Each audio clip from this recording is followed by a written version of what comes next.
Hi, good evening, Your Eminence. Um, Firstly, let me express my gratitude. And I'm a non-Muslim, and I've been for countless sermons. I'm a Christian, and this is by far the most powerful one I've ever been to. And thank you so much for that. And my question to you is, as a non-Muslim who believes that every faith advocates peace, and I constantly face many questions from my Christian counterparts when it comes to defending Muslim or Buddhism, defending Islam or Buddhism or Hinduism. I sometimes have this question where you say that Islam does not promote terrorism, but all terrorists are Islam. So when it comes to that, I have to take a step back, and I find it a little bit difficult in defending that, because I say that there are Christians who are bigots, there are Christians who promote terrorism, there are all sorts of faiths who have bigots. And how can I give a better answer to this?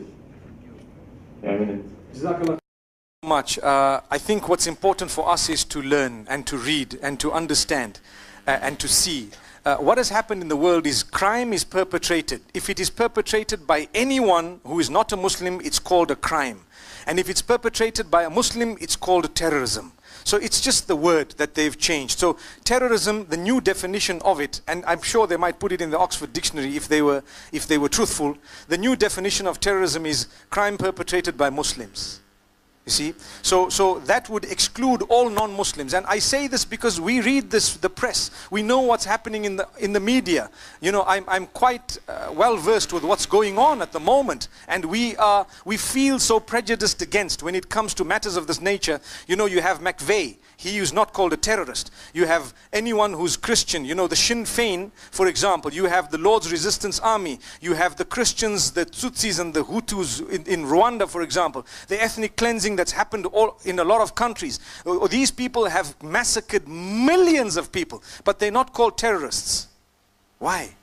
Because there is some form of normally people say don't just feel pity on yourself by saying things. But there definitely is some form of an agreement to tarnish the image of Islam. And I never used to believe this. I used to think, you know what, these theories and all that, they're wrong. But one thing that is quite clear is Islam is still the fastest growing religion. You know that. I don't know if you're aware of it.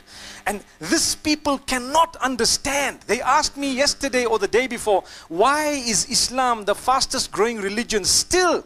And I tell you the reason that I feel, having spoken to a lot of the women, because the bulk of those who are entering the fold of Islam are actually women. When they feel that we've now been enslaved in such a cunning way that we don't realize we're enslaved. They used to be naked a long time ago. You know, Robert Mugabe is the president of Zimbabwe. So he said, we all know that he stands for morals and values, and he's very strict when it comes to certain things, and he doesn't want to budge when it comes to certain issues, right? Now, I'm saying this in a good way, that many, many years ago, the colonialists came to Africa. They found them dressed in feathers and leathers and skins, and they had spears and, you know, the traditional African dress. They told them, you are backward. You need to cover yourself. So they covered themselves. 200 years later, they told them, you are backward. Remove the clothing once again. So now when they are going back to being dressed in less than what they used to be dressed a long time back, they are being told you are liberated. And yet in the middle, they were honestly saying dress, because when you dress, you are liberated. So what is it? So what's happening right now is the women who are becoming fed up of being enslaved by the makeup industry, for example, so enslaved that they cannot even walk out of the house without having spent 400 ringgits on the face. It's a reality.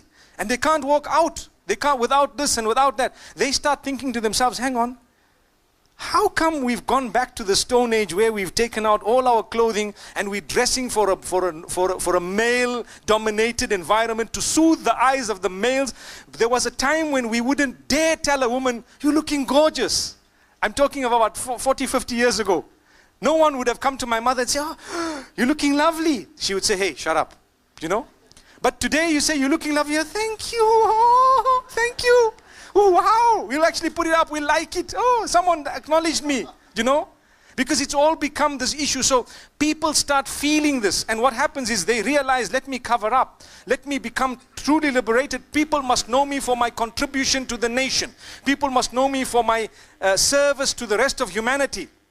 People must know me for my character and conduct, not just what I look like. So what happens is, when the people who studied what's going on the globe saw that as much as Islam is being portrayed in a negative way, it's still growing so fast.